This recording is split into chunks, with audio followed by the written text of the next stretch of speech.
Dia a todos. Dá início à quarta palestra do nono ciclo de palestras Potencial Cultural e Socioeconômico de Bambu e Fibras Naturais, promovido pela Universidade de Brasília e pelo Centro de Pesquisa e Aplicação de Bambu e Fibras Naturais. O título da palestra é Aperfeiçoamento e Desenvolvimento de Soluções Projetuais em Equipamento Público, Diretório de Ônibus, composto de bambu e madeira, utilizando como base os resultados da avaliação pós-construção, APC, e avaliação pós-ocupação, APO. Bom, aqui é um slide mostrando a estrutura do trabalho, que conta com uma introdução, uma fundamentação teórica, que fala sobre as avaliações pós-ocupação e avaliação pós-construção. Em terceira parte, fala sobre o procedimento metodológico. Depois vem sobre o repertório de materiais e tecnologia. A quinta parte fala dos estudos de aprimoramento e no capítulo final é apresentado a solução definitiva. Introdução.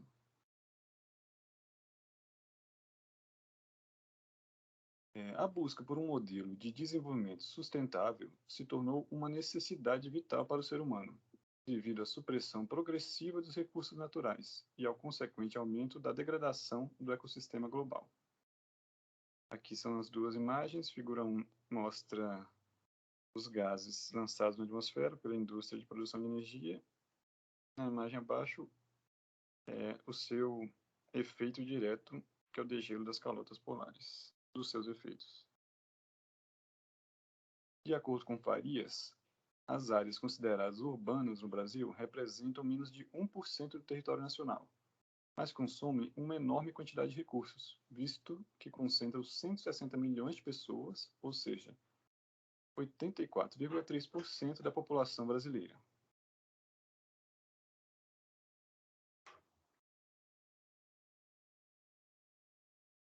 Os materiais de construção convencionais, além de apresentarem um gasto energético de produção significativo, muitas vezes são transportados para locais distantes de onde são produzidos, e dessa forma se tornam bastante onerosos.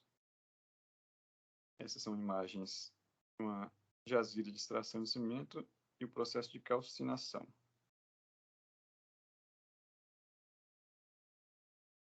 Tendo em vista este cenário, o bambu apresenta-se como um material de grande potencialidade, visto que, segundo Pereira, ele realiza fixação de carbono, possui crescimento e colheitas rápidas, fibras longas e fortes, elevada resistência mecânica e mínimo gasto energético, e ainda apresenta a possibilidade do desenvolvimento de toda uma cadeia industrial a partir de sua utilização.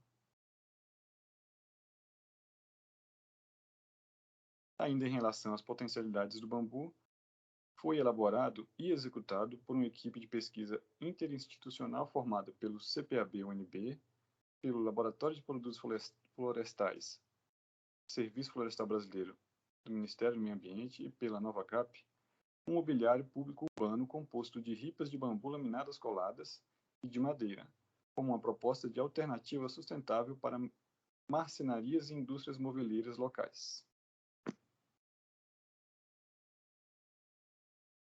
Para dar continuidade dos estudos desse protótipo do diretório de ônibus, foi realizado o aperfeiçoamento e desenvolvimento de soluções projetuais, utilizando como base os resultados da avaliação pós-construção, APC, e avaliação pós-ocupação, APO. Fundamentação teórica. Aqui eu vou iniciar uma breve fala sobre a avaliação pós-ocupação. O principal objetivo da avaliação pós-ocupação é, através do contato com os usuários, apontar as necessidades de aperfeiçoamento do projeto para aplicações futuras.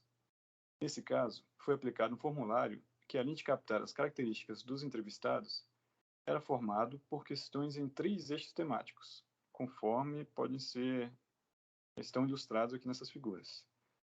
Ergonomia, conforto e ambiência.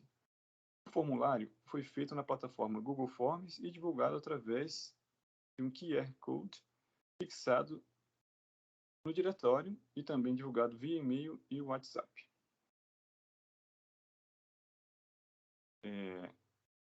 Aqui eu vou falar um pouquinho da síntese, passar uma síntese dessa avaliação.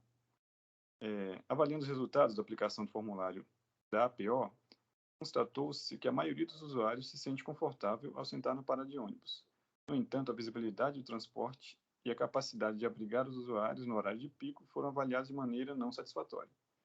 Quanto aos nichos, apesar de quase 90% dos usuários considerarem vantajosa a existência dos mesmos, apenas 21% os utilizavam com a finalidade proposta. No que diz respeito ao conforto dos usuários, observou-se que a parada apresenta um desempenho que pode ser melhorado na proteção contra a ação da chuva e é bem avaliada quanto à ventilação. Oferece níveis bons de conforto para temperaturas frias e quentes, sendo um pouco menos eficiente nas temperaturas quentes. O protótipo é bem avaliado quanto ao resultado arquitetônico, mas recebeu sugestões de aperfeiçoamento, principalmente sobre sua implantação. Além disso, foi proposta a inclusão de tomadas e de uma lixeira. No que diz respeito à locação do diretório, é importante ressaltar que a sua exposição à radiação solar e chuva foi proposital, com o intuito de avaliar o desempenho das peças de bambu e madeira. Bom, nesse slide eu vou falar um pouquinho sobre a avaliação pós-construção. A avaliação pós-construção foi realizada para verificar a fragilidade e os principais agentes de degradação atuantes no objeto estudado, a fim de aperfeiçoar os pontos indicados em projetos futuros. Para essa avaliação, formulou-se uma ficha de acompanhamento, considerando cada uma das peças do protótipo separadamente e estabelecendo os pontos a serem observados. Visitas de monitoramento foram realizadas para aplicação no formulário, registro em fotografia, estimativa de possíveis causas dos problemas apontados e sugestão de medidas profiláticas. Com as anotações resultantes das visitas de monitoramento, foi possível indicar os pontos do protótipo que sofreram algum tipo de degradação no período observado, que foi de outubro de 2018 a março de 2019.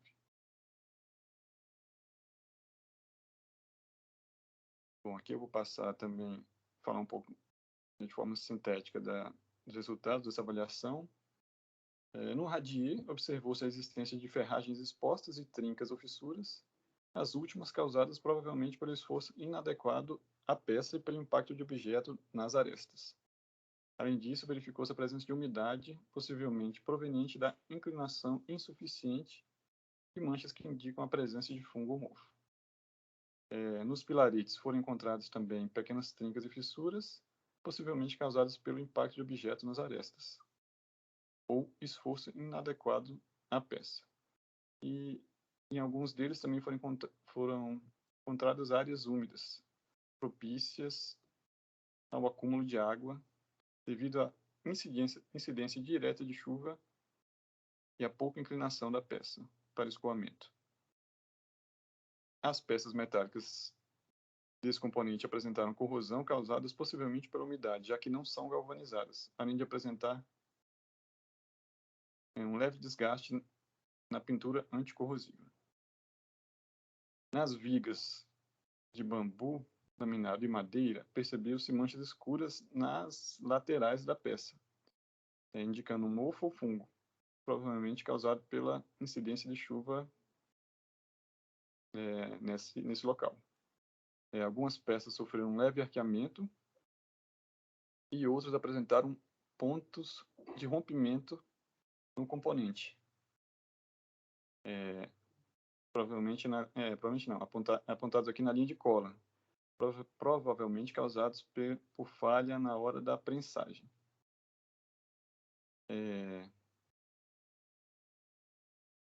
Verificou-se também corrosão causadas pela umidade e falha ou desgaste na pintura anticorrosiva das peças metálicas desse componente também. Na placa cimentícia, percebeu-se a presença de trincas e fissuras que aparentemente foram causadas no processo de fabricação ou transporte das peças, pois a tinta finalizadora passa sobre a parte danificada. Além disso, em outros pontos, há rachadura ou desbotamento da camada de tinta.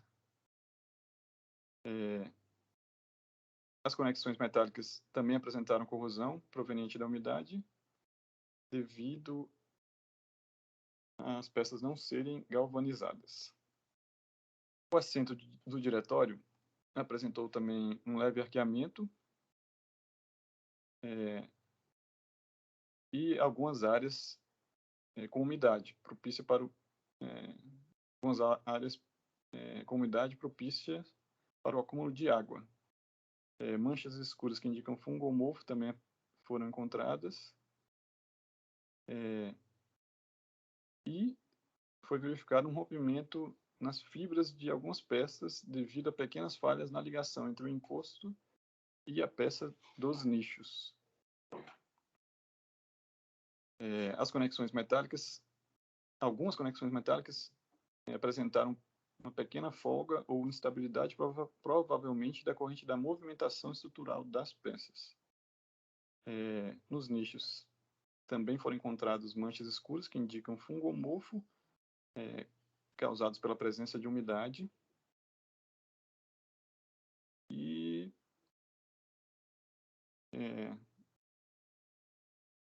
a telha metálica também teve deformações e pontos amassados, provavelmente decorrentes da ação de algum usuário ou do impacto com alguma peça da touceira de bambu existente próximo ao protótipo. Ademais, a pintura anticorrosiva se mostrou íntegra, exceto nos locais de impacto. Aqui eu vou falar um pouquinho do procedimento metodológico, que foi, numa primeira etapa do trabalho, foi realizada a elaboração do projeto original, a execução desse protótipo. Depois da execução do protótipo, foi realizada a avaliação pós-ocupação e a avaliação pós-construção, e aí foi iniciado esse segundo trabalho, que é o aperfeiçoamento e desenvolvimento de soluções projetuais. Ele seguiu a seguinte metodologia de projeto. Foi realizada a análise dos dados encontrados nas avaliações, foram definidos os principais problemas. Depois disso, foi realizada uma busca por repertório de materiais e tecnologia. Depois foi realizado estudos de aprimoramento até chegar à solução definitiva. Aqui eu vou mostrar um pouquinho do repertório de materiais e tecnologia. Na verdade, eu vou apresentar para vocês alguns modelos tradicionais de parada de ônibus de Brasília. A primeira é essa de 1961, do Sabino Barroso, um arquiteto, que fez o projeto dessa parada bastante elegante, que ainda pode ser encontrada, basicamente com a cobertura e dois elementos de sustentação, um com a janelinha e o outro com o banco. A segunda parada apresentada é essa de 1969, do Oscar Niemeyer, encontrada no eixo monumental, também de concreto. Essa aqui, de 1978, foi executada pela Secretaria de Viação e Obras. Era um pouquinho diferente da primeira parada apresentada, do Sabino. Ela já tem dos dois elementos paralelos de sustentação da laje e a parte do banco é livre. Essa aqui, de 1981, do R.R. Roberto, ela, na verdade, é composta por 3 módulos de concreto já pré-fabricados, encaixados um ao lado do outro. Aqui na imagem a gente não consegue ver a linha de encaixe, mas ela foi fabricada dessa forma.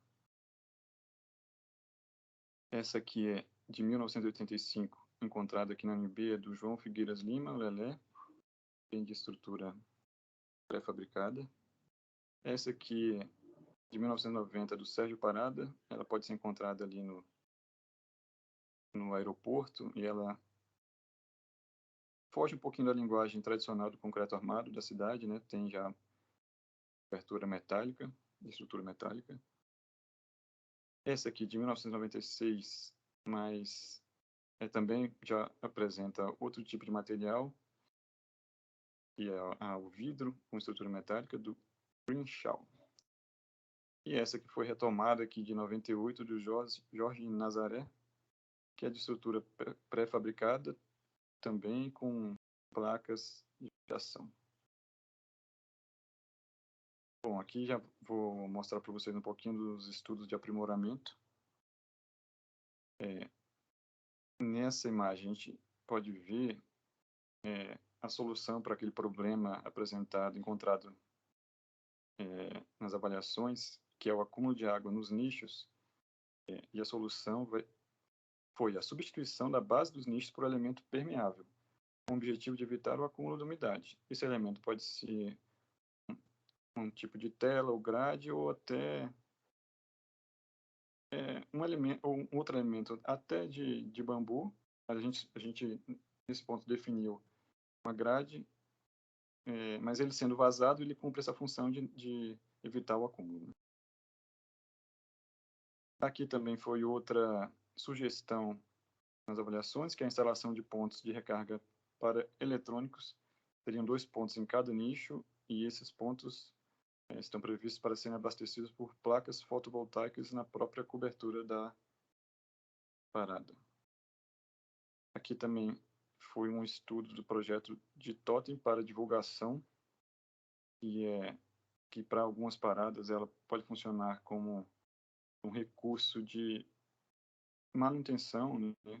Que é um recurso, pode voltar em forma de manutenção, que essa divulgação paga, né?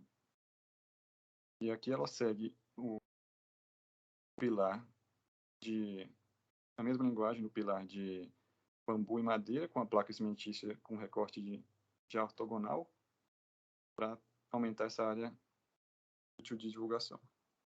E aqui também a inclusão de totem com lixeira e espaço informativo, também seguindo a mesma linguagem já existente.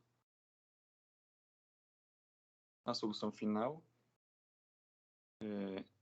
em relação ao totem para divulgação e ao totem da lixeira, a modulação dos pilarites e a configuração estrutural das novas peças foi preservada, com uma pequena redução dimensional do miolo de madeira do pilar e corte ortogonal na placa cimentícia, tornando a peça final retangular e com mais espaço para divulgação.